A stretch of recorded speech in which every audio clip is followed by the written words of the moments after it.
নিজামুদ্দিন আউলিয়ার ঘটনা শুনছি না বাবা আমরা? হ্যাঁ, উনি কি ছিল প্রথমে? নিজাম খুনি নাকি বলেন? হ্যাঁ, 101টা খুন না করে তিনি নাস্তাই করতেন না। তো নিজাম খুনি, শেষে হইলেন নিজামুদ্দিন আউলিয়া।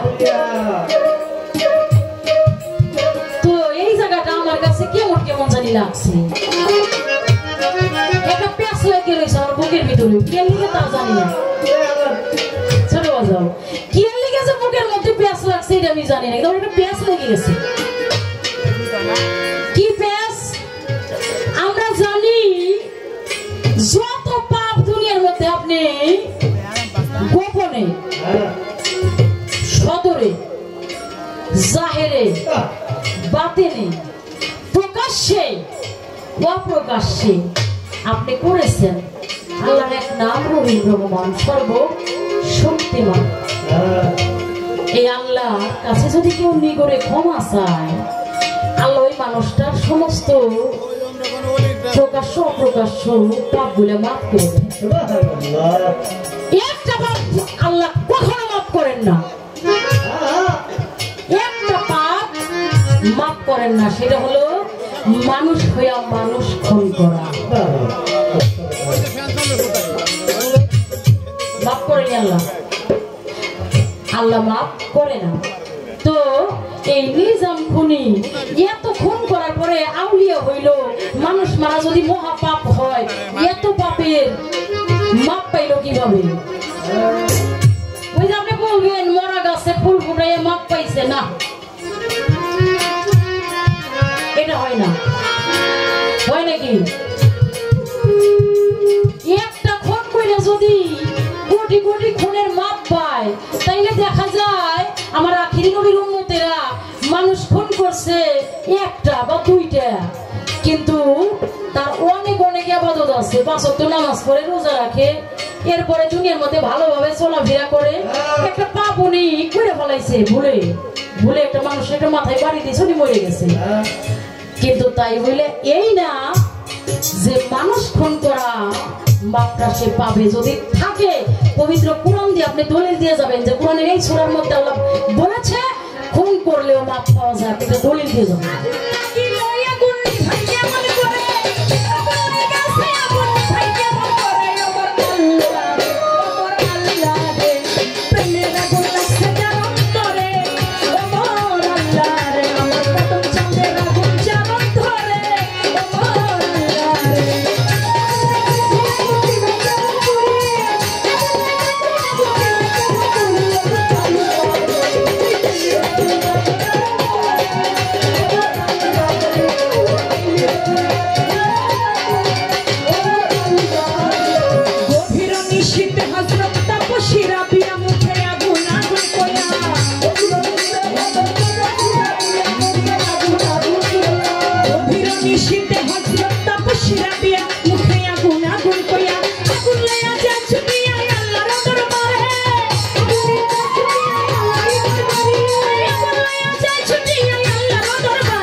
কি পেস্টটা লাগছে?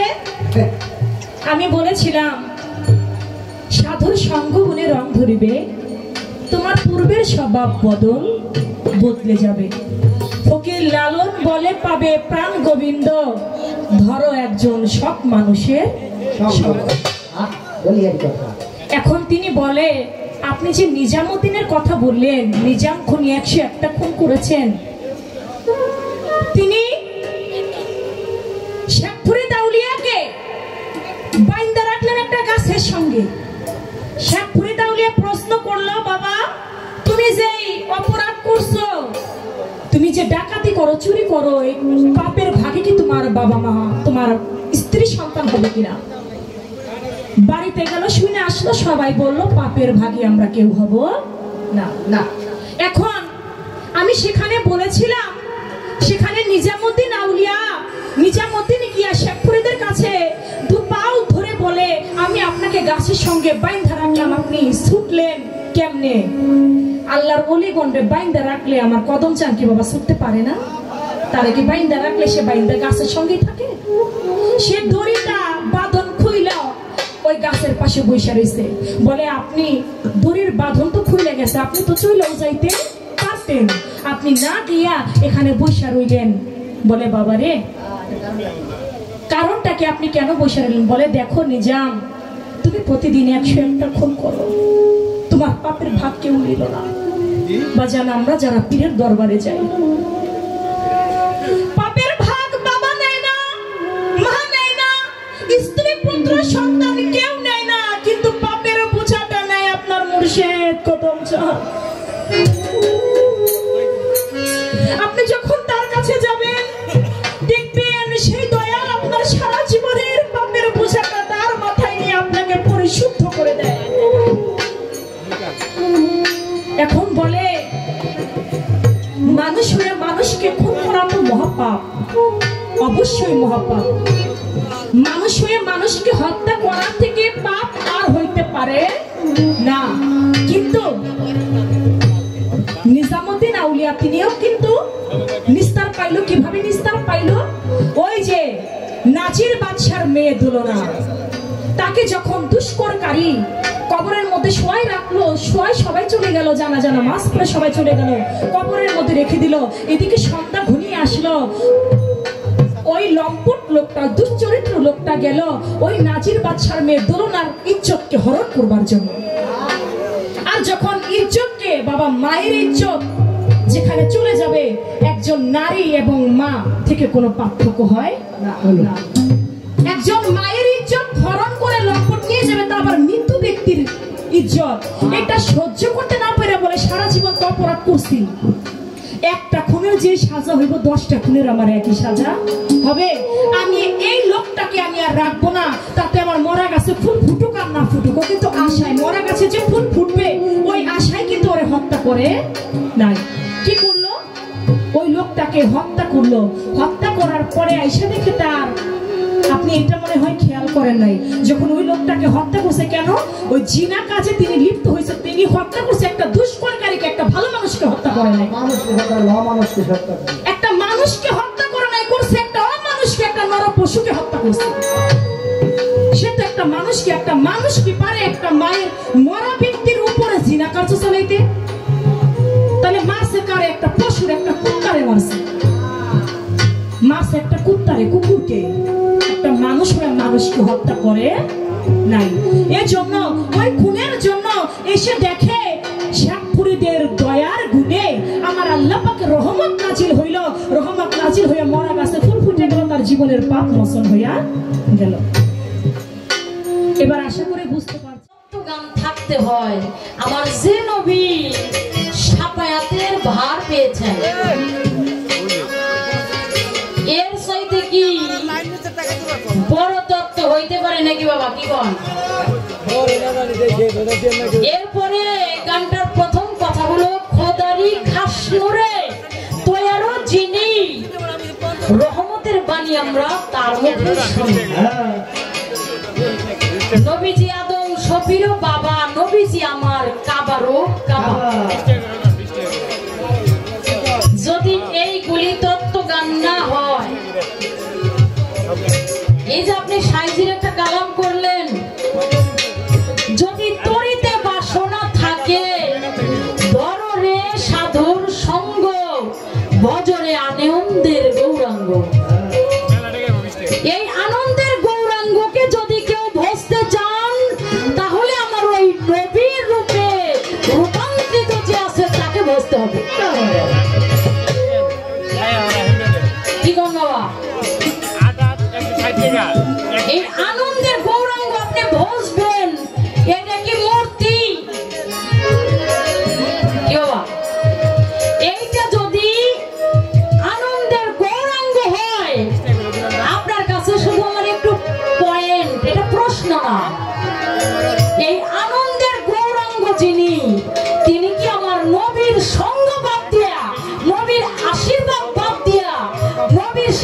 বাবা, এখানে আমার অনেক দরবারের ভক্তবৃন্দ আছেন। তারা হলেন জয়পাড়া দরবার শরীফের আমার নাগর চাঁদের, অর্থাৎ তিনি হলেন আমার বড় দাদা। আমি ওই বাড়িরই একজন গাধা। আগামী কালকে নাগর চাঁদের বাড়িতে প্রতি বছরের ন্যায় যে 13ই ভাদ্র অনুষ্ঠানটি হয়ে থাকে, আগামী কালকে আমার দয়াল বাড়িতে উরুস যাদের সম্ভব হয় যাবে। তো বাবা, আমি আমার মুর্শিদ কেবলা আওয়াল চাঁদের মুখে শুনেছি, আমি আমার নাগর চাঁদের মুখে শুনেছি, যেই মুর্শিদের মধ্যে নবীর অনুসরণ অনুকরণ নাই, ও কোনো কামেল মুর্শিদ না।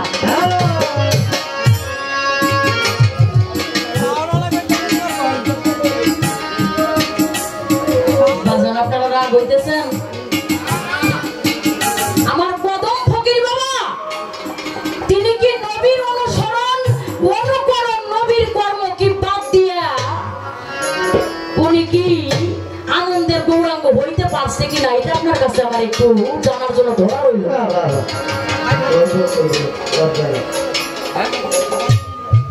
গান খুব ভালো লাগছে। এখন গানটা গায়েও আমি একটা বিপদে পড়ছি। কেমন বিপদে পড়েছি?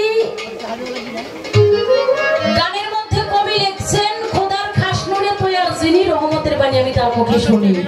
এখন ওনার প্রশ্ন জাগছে বা পয়েন্ট জাগছে, খোদার খাস নুরে যদি নবী তৈয়ার হয়, আল্লাহর নূরে হলো নবী পয়দা, নবী নূরে কুল বাকিবা।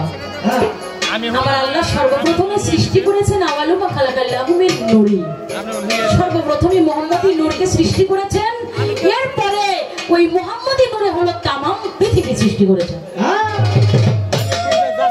এখন তার কথা হইল আবু জাহেল, আবু লাহাব, উতবা, সাইবা, ফেরাউন, নমরুদ, এরা কার নূরে তৈরি হয়েছে? জিজ্ঞেস করছেন বাবা? পালা কিন্তু শুরু হয়ে গেছে। কি করেন আপনারা? পালা শুরু হয়ে গেছে।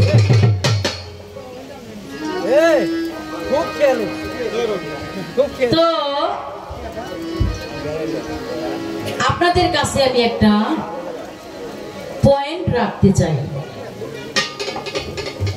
একই বাবার 5টা সন্তান হয়, 5টা ছেলে যদি হয়,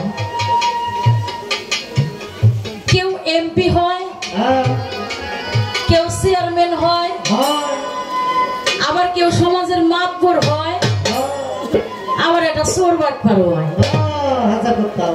আচ্ছা, ওই বাবা এবং মা রজ এবং বীজ কিন্তু একটাই, নাকি বলেন? কি বলেন আপনারা?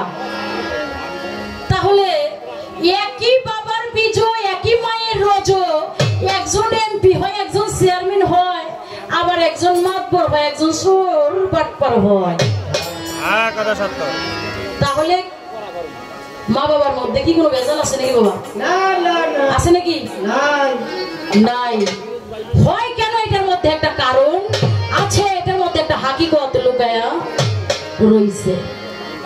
সেই হাকিকতটা কি বাবা? এই জন্মটা ওই খেন মতো করতে হইব। 7 দিন, শনিবার, রবিবার, সোমবার, মঙ্গলবার, বুধবার, বৃহস্পতিবার, শুক্রবার। এখন বাবা 6 দিনের কথাটা বাদই দিলাম, কারণ কথা তো বেশি বলা যাইব না। মঙ্গলবার, এই মঙ্গলবারে আমার আল্লাহ সৃষ্টি করেছেন নাপাক জিনিস। এটা বিচার গান। অনেক ভাই বাবাজিরা আছেন, অনেক মা বোনেরা আছেন, একটু লক্ষ্য করবেন। এই মঙ্গলবার যদি কোন মাতৃ সেকিমের মধ্যে কোন সন্তান ওই দিন যদি ঢুকে, নির্ঘাত ওইটা চোর বাটপার চোর হবেই। আর যদি দিনে হয় তাহলে তো কোনো কথাই নাই, নাই ও সব গোষ্ঠী উদ্ধার করে দেব।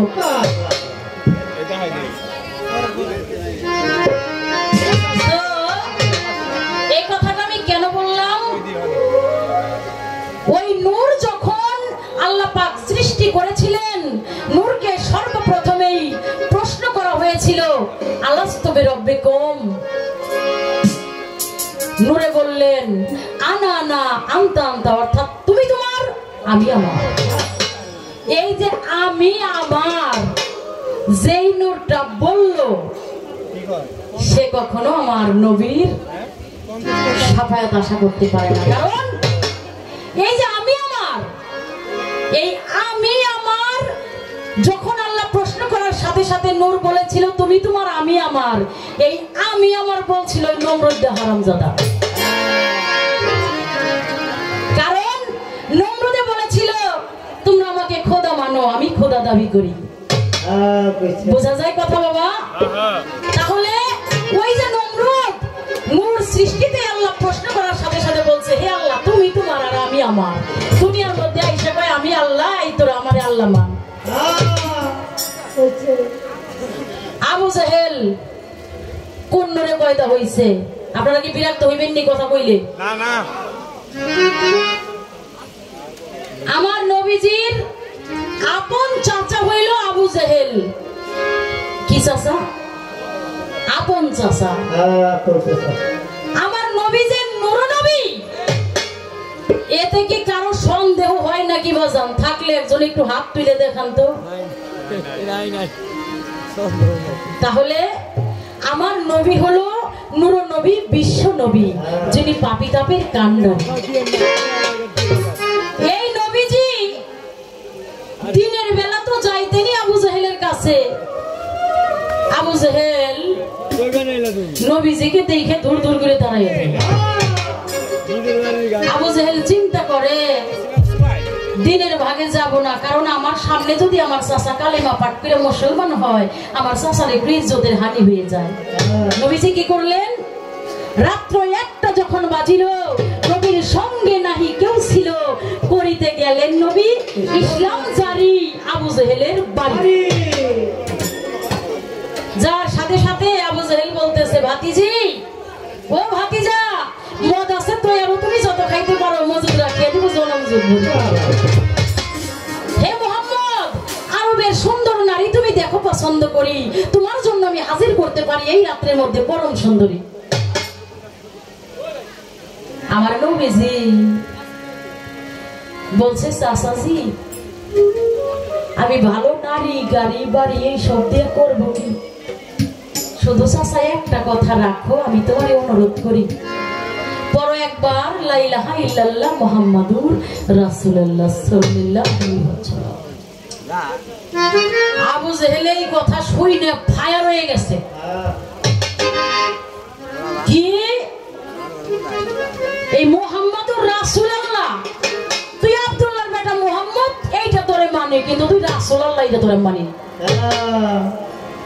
নবী চিন্তা করে আমার বংশ যদি মুসলমান না হয়, কালেমা না পড়ে, তা তো জনম যুগ জাহান্নামী হয়ে যাবে। সেই জন্য অনেক কলা কৌশলী আমার নবীজি ব্যবহার করেন, বলতে থাকেন, আর আবু জাহেল সেটার বিরোধিতা করেন। কত বড় বেঈমান একবার চিন্তা করেন। আমার নবীজির কাছে যাই আবু জাহেল একটা প্রশ্ন করে, আমার নবীজি বলে চাচা আমাকে একটু সময় দাও, আমি 2 রাকাত নফল নামাজ পড়ি। যখন 2 রাকাত নফল নামাজ পড়ে, ওই নামাজের মধ্যে জিবরাইলের মাধ্যমে ওহিতে সংবাদ এসে যায়, জিবরাইল নবীর কাছে জানিয়ে দেয়, সঙ্গে সঙ্গে নবীজি আবু জাহেলের প্রশ্নের মীমাংসা দিয়ে দেয়। আবু জাহেল কয় বসছি, এইটাই তোমার জাদু, 2 রাকাত নামাজ পড়তেছো, এটা তোমার জাদু। তো আজকে নামাজ পড়তে পারবা না মুহাম্মদ, তুমি এই আকাশের চাঁদকে দুখণ্ডিত করে যদি দেখাইতে পারো, আমি তোমাকে নবী বলে মানব। তো আমার নবীজি একটু চিন্তিত হয়ে গেছে, আমি নামাজ পড়তে পারব না, এইটার মধ্যে আবু জাহেলের বাধা এসে গেলে। সঙ্গে সঙ্গে জিবরাইল আমিন হাজির। হে নবী, আপনি কোনো চিন্তিত হবেন না, আপনি কোনো ভয় পাবেন না, আপনি শুধু একবার ডান হাতের শাহাদাত চন্দ্রটা আল্লাহ পাক তো খণ্ডিত করে দেবে। একবার সুবহানাল্লাহ কইবেন না মিয়া? কইছি তো সুবহানাল্লাহ। ওকে কষ্ট লাগাইছেন নাকি? হাতের শাহাদাত আঙ্গুলি উঁচু করার সঙ্গে সঙ্গে চন্দ্রটা দুখণ্ডিত হয়ে গেল। আবু জেহেল কই বসছে, এটাও তোমার জাদু। কোনোভাবে আবু জেহেল এই কালেমা পড়েন নাই, তাহলে সে আমার নবীর নূরে হইতে পারে না। ওটা হলো একটা আলাদা নূর। কোন নূর? ওই যে খেন ভালো হয় নাই আবু জেহেলের জন্য, খেন ভালো হয় না, ওটা মঙ্গলবারের দিনে হয়েছে।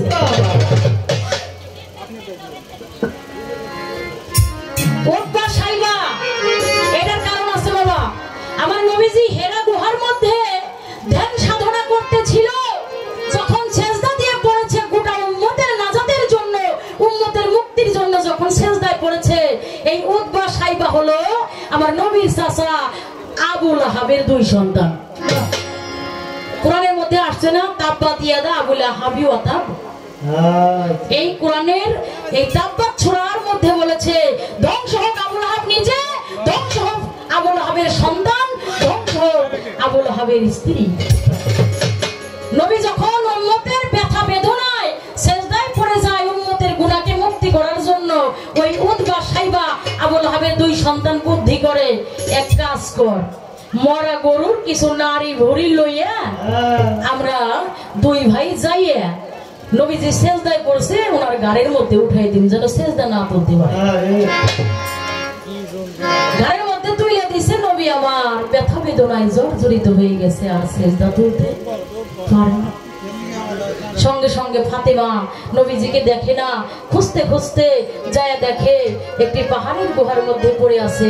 সেদিন আমার মা ফাতেমা আমার নবীজির ওই পৃষ্ঠের ভারী বোঝাটা নামিয়ে দিয়েছিলেন। সেই জন্য আল্লাহ বলে অনন্তকাল পর্যন্ত উতবা সাইবা জাহান্নামী থাকবে। ওরা আমার নবীর মতে মত মিলাইতে পারে নাই, ওরা আমার নবীর উম্মত, আমার নবীর শাফায়াত পাবে না, না, না। তো সেই জায়গার মধ্যে আপনি কথা বলেছেন সাধক হালিম জান আল চিশতি নিজামী রচিত একটা কালাম আমি রাখি, আপনি কালামটা একটু লক্ষ্য করে শোনেন।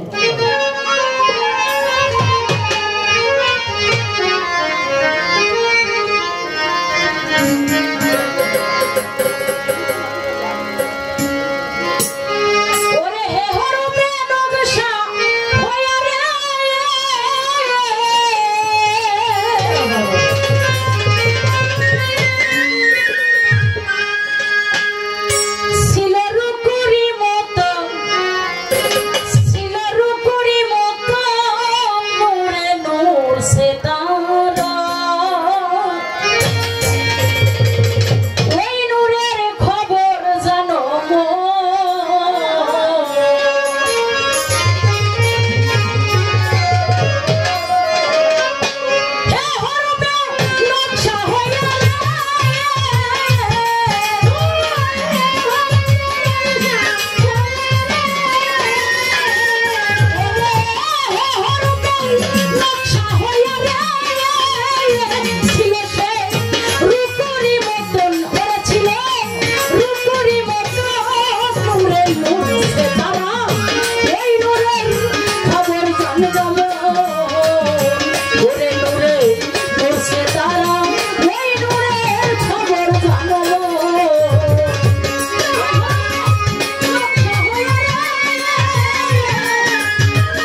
করছে তারা এই নূরের খবর জানো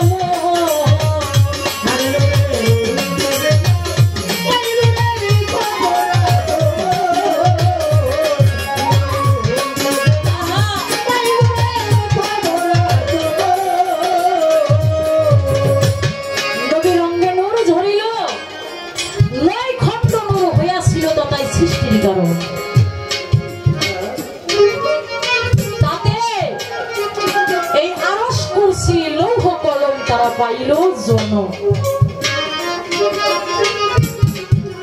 আমার সাধক হালিম চাঁদের রচিত এই কালাম, এই কালামের মধ্যে কলম ধরার কায়দা কারো নাই।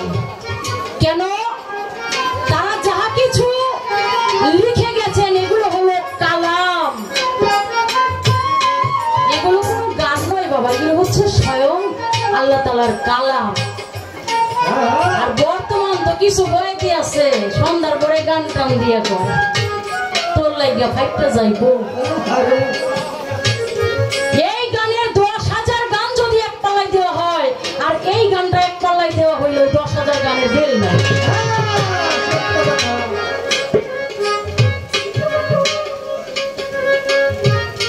বিচার গানটা 500 বছরের পিছে চলে গেছে বাবা, শুধু আমাদের মতো শিল্পীদের কারণ।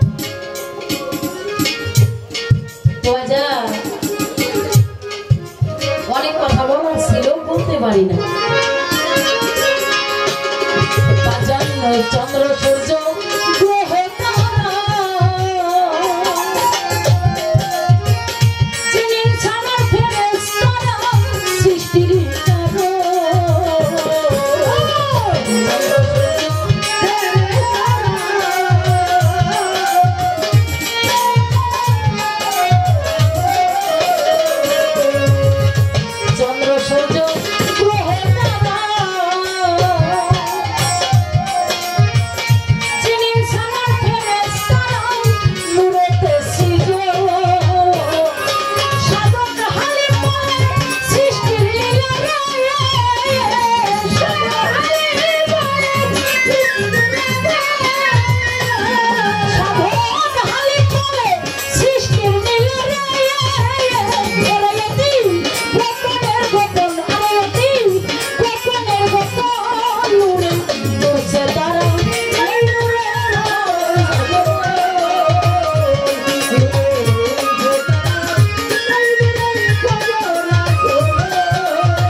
আবার সন্ধ্যা হয় উনি তো নাতুলটা নিজে, আর আমি ছোট্ট একজন মানুষ, ভালো গানও জানি না, ভালো তত্ত্বও জানি না, কিন্তু আবার একজন জ্ঞানী এবং গুণী শিল্পী, এটা সবাই জানে। একজন জ্ঞানী শিল্পী এবং গুণী শিল্পী, এটা আমিও স্বীকার করি। দেখি কথা শুনলাম নিজামুদ্দিন আউলিয়ার ঘটনা, শুনছি না বাবা আমরা? হ্যাঁ, উনি কি ছিল প্রথমে? নিজাম খুনি নাকি বলেন? হ্যাঁ, 101টা খুন না করে তিনি নাস্তাই করতেন না। তো নিজাম খুনি, শেষে হইলেন নিজামুদ্দিন আউলিয়া। কেমন কেমন জানি লাগছে, একটা প্যাঁচ লেগে রয়েছে আমার বুকের ভিতরে, কে লিখে তা জানি না। ছোট বাজাও কে লিখেছে বুকের মধ্যে প্যাঁচ লাগছে এটা আমি জানি না, একটা প্যাঁচ লেগে গেছে। কি প্যাঁচ? আমরা জানি যত পাপ দুনিয়ার মধ্যে আপনি গোপনে, সদরে, জাহেরে, বাতিনে, প্রকাশ্যে, অপ্রকাশ্যে আপনি করেছেন, আল্লাহর এক নাম রহিম রহমান, সর্বশক্তিমান। এই আল্লাহর কাছে যদি কেউ নিগড়ে ক্ষমা চায়, আল্লাহ ওই মানুষটার সমস্ত প্রকাশ্য অপ্রকাশ্য পাপ গুলো মাফ করে দেন। একটা পাপ আল্লাহ কখনো মাফ করেন না। মাফ করেন না, সেটা হলো মানুষ হইয়া মানুষ খুন করা। মাফ করেন আল্লাহ, আল্লাহ মাফ করে না। তো এই নিজাম খুনি এত খুন করার পরে আউলিয়া হইল, মানুষ মারা যদি মহা পাপ হয়, এত পাপের মাপ পাইল কিভাবে? ওই যে আপনি বলবেন মরা গাছে ফুল ফুটাইয়া মাপ পাইছে না, এটা হয় না। হয় নাকি? একটা খুন কইরা যদি কোটি কোটি খুনের মাপ পায়, তাইলে দেখা যায় আমার আখিরি নবীর উম্মতেরা মানুষ খুন করছে একটা বা দুইটা, কিন্তু তার অনেক অনেক ইবাদত আছে, 5 ওয়াক্ত নামাজ পড়ে, রোজা রাখে, এরপরে দুনিয়ার মধ্যে ভালোভাবে চলাফেরা করে। একটা পাপ উনি করে ফেলাইছে, ভুলে ভুলে একটা মানুষ একটা মাথায় বাড়ি দিয়ে চলে মরে গেছে। কিন্তু তাই বলে এই না যে মানুষ খুন করা মাপটা সে পাবে। যদি থাকে পবিত্র কোরআন দিয়ে আপনি দলিল দিয়ে যাবেন যে কোরআনের এই সূরার মধ্যে আল্লাহ বলেছে খুন করলেও মাপ পাওয়া যায়, আপনি দলিল দিয়ে যাবেন।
গান শিখিয়েছেন আমার নুরুবয়তি ভাই, তার মুর্শিদের তার দয়ালের একটি গান করার জন্য আমাকে 500 টাকা দিয়েছেন।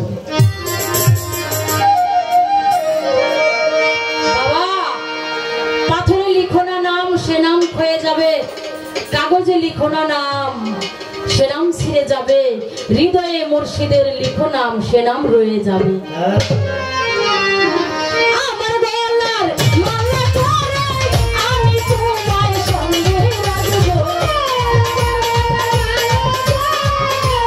Hãy subscribe cho kênh Ghiền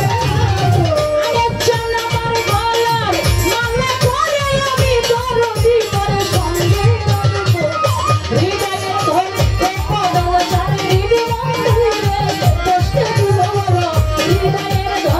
để không bỏ lỡ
আমি শাবনূর সরকার তোমারে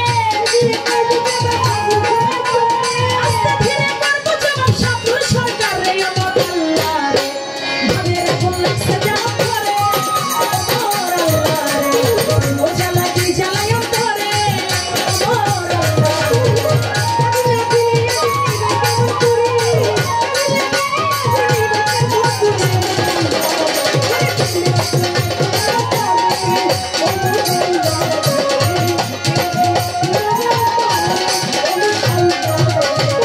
আমার কাছে প্রশ্ন করে আমার গুণের ভাই ধীরে ধীরে তাহার কথার জবাব দিতে চাই কেমন জানি ঘরে আসে আমার শাবনূর ভাই বন্ধু রে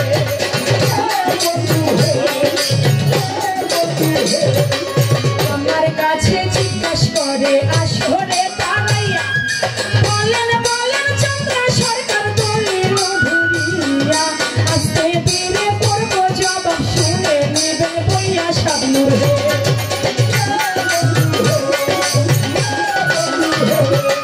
ধন্য বাপের পুণ্য বেটি ধন্য বাপি তারে যেভাবে আমার কাছে জিজ্ঞাসা করে জবাব দিব আসরে আমি আসরে বন্ধু রে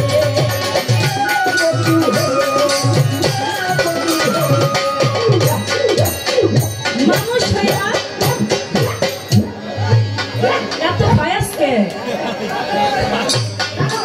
ওই টাকাটা ধরেন আমার বাবুল ভাই কেরানীগঞ্জ থেকে আগত আমাকে এই প্রশ্ন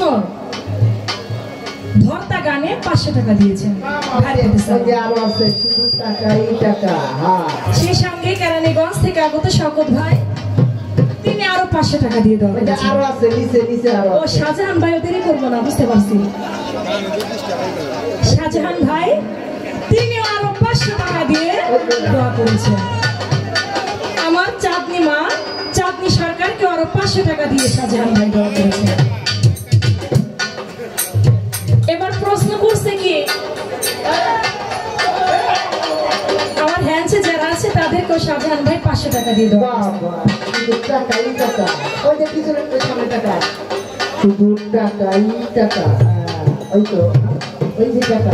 মিরাজ খালাসি ভাই তিনিও আমাকে আরো 500 টাকা দিয়ে দেওয়া করছেন এবার বলে একটা পেস্ট লাগিয়ে গেছে শাবনূর দেওয়ানি কি পেস্টটা লাগছে আমি বলেছিলাম সাধুর সঙ্গ গুণে রং ধরিবে তোমার পূর্বের স্বভাব বদলে যাবে ফকির লালন বলে পাবে প্রাণ গোবিন্দ ধরো একজন সৎ মানুষের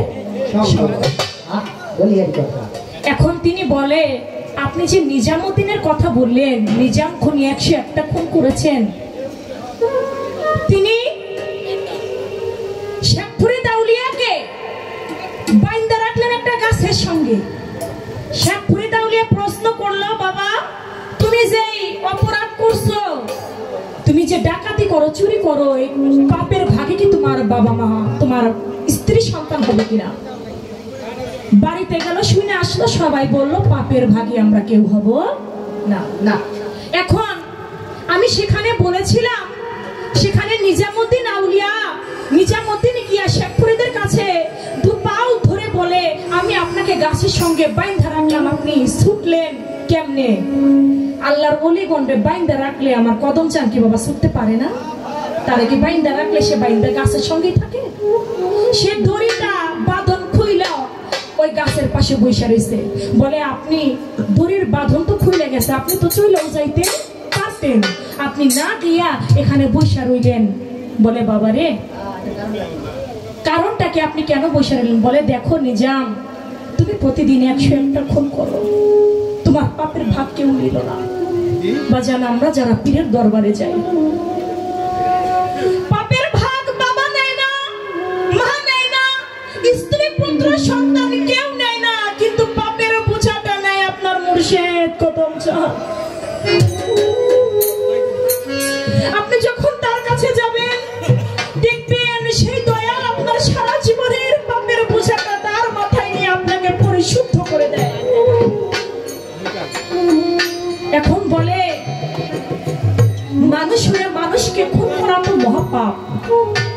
অবশ্যই মহাপাপ। মানুষ হয়ে মানুষকে হত্যা করার থেকে পাপ আর হইতে পারে না। কিন্তু নিজামুদ্দিন আউলিয়া তিনিও কিন্তু নিস্তার পাইলো। কিভাবে নিস্তার পাইলো? ওই যে নাজির বাদশার মেয়ে দুলনা, তাকে যখন দুষ্করকারী কবরের মধ্যে শোয়াই রাখলো, শোয়াই সবাই চলে গেল, জানা জানা মাস পরে সবাই চলে গেল, কবরের মধ্যে রেখে দিল। এদিকে সন্ধ্যা ঘনিয়ে আসলো, ওই লম্পট লোকটা, দুশ্চরিত্র লোকটা গেল ওই নাজির বাদশার মেয়ে দুলনার ইজ্জতকে হরণ করবার জন্য। আর যখন ইজ্জতকে, বাবা মায়ের ইজ্জত যেখানে চলে যাবে, একজন নারী এবং মা থেকে কোনো পার্থক্য হয় না। একজন মায়ের ইজ্জত হরণ করে লম্পট নিয়ে যাবে, তা আবার মৃত্যু ব্যক্তির ইজ্জত। এটা সহ্য করতে না পেরে বলে সারা জীবন তো অপরাধ করছি, একটা খুনের যে সাজা হইব 10টা খুনের আমার একই সাজা হবে। আমি এই লোকটাকে আমি আর রাখবো না, তাতে আমার মরা গাছে ফুল ফুটুক আর না ফুটুক, কিন্তু আশায়, মরা গাছে যে ফুল ফুটবে ওই আশায় কিন্তু ওরে হত্যা করে নাই।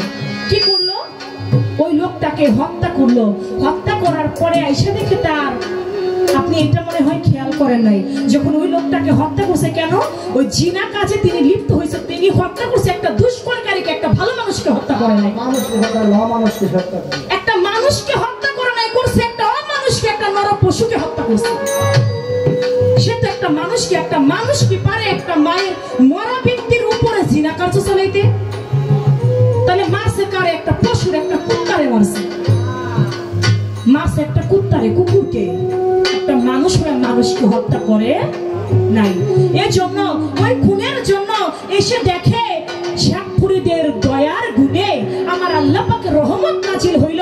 রহমত নাজিল হয়ে মরা গাছে ফুল ফুটে গেল, তার জীবনের পাপ মোচন হইয়া গেল। এবার আশা করে বুঝতে পারছেন। দেখেন, আমার বড় পীর আব্দুল কাদের জিলানী, তার একজন ভক্ত মেয়ে ছিল। রাস্তা দিয়ে যায়, রাস্তা দিয়ে যাচ্ছে, এমন একটা অবস্থায় কিছু লম্পট লোক ওর বড় পীর আব্দুল কাদের জিলানীর ভক্ত মেয়েটাকে ইজ্জত হরণ করবার জন্য রাস্তা থেকে টানতে টানতে একটা জঙ্গলের মধ্যে নিয়ে যায়। যখন জঙ্গলের মধ্যে নিয়ে গেল, ও শুধু মুখে আর কিছু না, শুধু আমার বড় পীর আব্দুল কাদের জিলানীর নামটা স্মরণ করল। মুর্শিদ নাম যার হৃদয়ে ভরা, ওরে ভবে তার ভরা, চাই রে মারা রে তার ভরা, চাই রে মারা, কত নাম যার হৃদয়ে ভরা।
কিছু লম্পট লোকজন ইজ্জত হরণ করতে যাবে, জঙ্গলের মধ্যে নিয়ে গিয়েছে।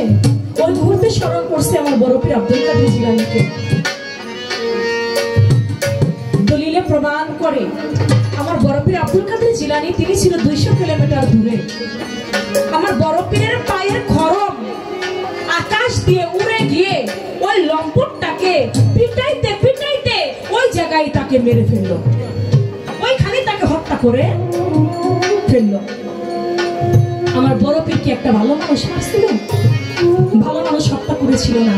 এজন্য কবি জালালউদ্দিন খাতিনি বলেছে, হাত পা নিয়ে জন্ম নিলে মানুষ বলে কই না তারে, মানুষ হইতে কয়জন পারে। হাত পা নিয়ে জন্ম নিলেই তাকে মানুষ বলে না। এর জন্য এখনো পর্যন্ত কোনো মানুষ হয়ে যদি কোনো মানুষকে হত্যা করে, ওই হত্যার দায়ভার কার উপরে যায়? পৃথিবীতে সর্বপ্রথম হত্যা করেছিল কে? আদম আলাইহিস সালামের পুত্র কাবিল হত্যা করেছিল হাবিলকে। এর জন্য এখনো যদি কোনো মানুষ হত্যা করে, তার দায়ভার এখনো গিয়ে কাবিলের উপরও। এটা কিয়ামত পর্যন্ত এটা পড়ে যাবে। মুসলিম হাদিস বুখারী 3335 নম্বর হাদিসে প্রমাণ করে, মুসলিম শরীফের 1677 নম্বর হাদিসে এটা প্রমাণ বাজানামা ওহি শারি লাগাও রে বাবা জ্ঞানের বোঝা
একজন ভক্ত ছিল যার নাম ছিল কাশেম।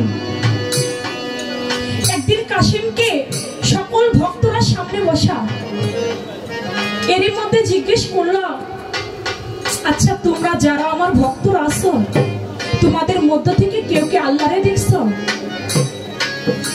কোন ভক্তরা কথা বললো না। কাশেম বলে, দয়াল আপনি যদি আমাকে অভয় দেন আমি বলি। বলে বলো বাবা। বলে আমি আল্লাহরে দেখছি। কই কি কর তুমি আল্লাহরে দেখছো? আল্লাহর চেহারা কেমন, আল্লাহ দেখতে কেমন? বলে দয়াল আমি শুধু আল্লাহরে দেখি নাই, আমি আল্লাহরে নিজ হাতে গোসল করাইছি, আমি নিজ হাতে তাকে খাইয়ে দিয়েছি, আবার যখন রাত্রি হইতো আমি আল্লাহর পা টিপে ঘুম পাড়াইতাম। কি কয় এটা? এটা তো শরীয়ত বিরোধী কথাবার্তা কয়। ওর এই কথা তো শরীয়তে চলবে না। ওরে যদি কেউ পায় তাহলে তোরে শরীয়তের মোল্লা মুন্সিরা ওরা তো কতল করবে, ওর গায়ের চামড়া কাইটা ওরে আগুন দিয়া জ্বালাই দিবে। ও কি কথা বললো? এই কথা বলা মাত্রই দয়াল শিবলি আলাইহিস সালাম, শেখ শিবলি বলে, আমার ভক্তরা রে তোমরা একটা কাজ করো, কাশেম যে কথা বলছে ও শরীয়ত বিরোধী কথা বলছে। ও নাকি আল্লাহরে দেখছে, নিজ হাতে খাওয়াইছে, আল্লাহরে নাকি গোসল করাইছে, আবার রাত্রি বেলা নাকি পা টিপে ঘুম পাড়াইছে। ও কি বলে? ওরে একটা বস্তার মধ্যে বাইন্ধা ওরে পানির মধ্যে ফেলাই দাও। এই কথা যখন বলছে তরিকার ভাইরা কাশেমকে একটা বস্তার মধ্যে বেঁধে নদীর ধারে নিয়ে যায়। পথের মধ্যে বলে, ভাই রে দয়ালে বলছে তোরে নদীর মধ্যে জানি ফেলে দেই। এক বাপের যদি দুটি সন্তান হয় সে হয় সম্পদের ভাগী, আর যদি একজন তরিকার ভাই থাকে সে হয় নিদান কালের সাথী। আমরা তো তোর নিদান কালের সাথী। একটা কাজ করি রে কাশেম, বস্তার মুখটা খুইলা দেই, তুই এখান থেকে বেরোয় চলে যা। বলে না রে ভাই, আমার গুরু যা হুকুম করছে তোমরা বস্তার মুখ খুইলো না, আমার দয়াল যা হুকুম করছে ওটা অক্ষরে অক্ষরে পালন করো, তোমরা আমারে নদীর মধ্যে ফেলাই দাও। বস্তার মুখটা বেঁধে কাশেমকে নদীর মধ্যে ফেলে দিল। কাশেমকে যখন নদীর মধ্যে ফেলে দেয়, তামাম দুনিয়াটা স্তব্ধ হয়ে যায়। কোথাও বাবা পানি নড়ে না, সমস্ত পৃথিবীটা যেন একটা থম ধরে রয়। এই দৃশ্য আমার আল্লাহ পাক বলে, কাশেমকে যে নদীর মধ্যে হাত পা বেঁধে বস্তার মধ্যে ভরে ওকে যে নদীর মধ্যে ফেলে দেওয়া হয়েছে, কাশেম তো কোনো সাধারণ ব্যক্তি না রে, ও তো দয়াল প্রেমের ভাবক, ও তো মুর্শিদ প্রেমের হৃদয়টাকে দেহটাকে জ্বালিয়ে পুড়িয়ে ফেলেছে। ও তো নদীর মধ্যে ওরে ফেলাইছে। এখন আমার আসমান দুনিয়া কাজে থরথর করে কাঁপে। জিব্রাইল তুমি যাও, কাশেমকে গিয়ে উঠাও। নদীর মধ্যে হাত বাড়াইছে জিব্রাইল, কাশেম আমি জিব্রাইল আলাইহিস সালাম, তুমি আমার হাত ধরে উঠো। বলো এই হাত আমি চিনি না, এই হাত আমি চিনি না, আমি এই হাত ধরে উঠবো না। বলে তুমি কার হাত ধরে উঠবে? সংবাদ পাইলো তার বাবা মা কাশেমকে নদীর মধ্যে ফেলে দিয়েছে। ডাক দেয় বাবা মা, বাবা গিয়ে, বাবা কাশেম আমি তোর বাবা, তুই উঠে আয়। বলে এই হাত আমি চিনি না। চলে যায় কাশেমের মা, বাবা আমি তোর মা জননী, 10 মাস 10 দিন তোকে গর্ভে ধারণ করেছি, এটা আমার হাত, তুই উঠে আয়। বলে এই হাত আমি চিনি না, আমি চিনি আমার আল্লাহর হাত। আমার আল্লাহ যতক্ষণ না পর্যন্ত আমাকে উঠাবে ততক্ষণ পর্যন্ত আমি উঠবো না। চলে গেল। আমার আল্লাহ বলে, আল্লাহর ওলিগণ আল্লাহর বন্ধু শিবলি আলাইহিস সালামকে ডাক দিয়ে আমার আল্লাহ পাক বলে, শিবলি তোমার ভক্তকে তুমিই পারো উদ্ধার করতে, ও যে তোমাকে ব্যতীত আর কাউকে চিনে না, ও যে সবকিছুতেই তোমাকে চিনে, ওর আল্লাহরে দেখছে, ও মুর্শিদ রূপেই ওর আল্লাহরে দেখছে।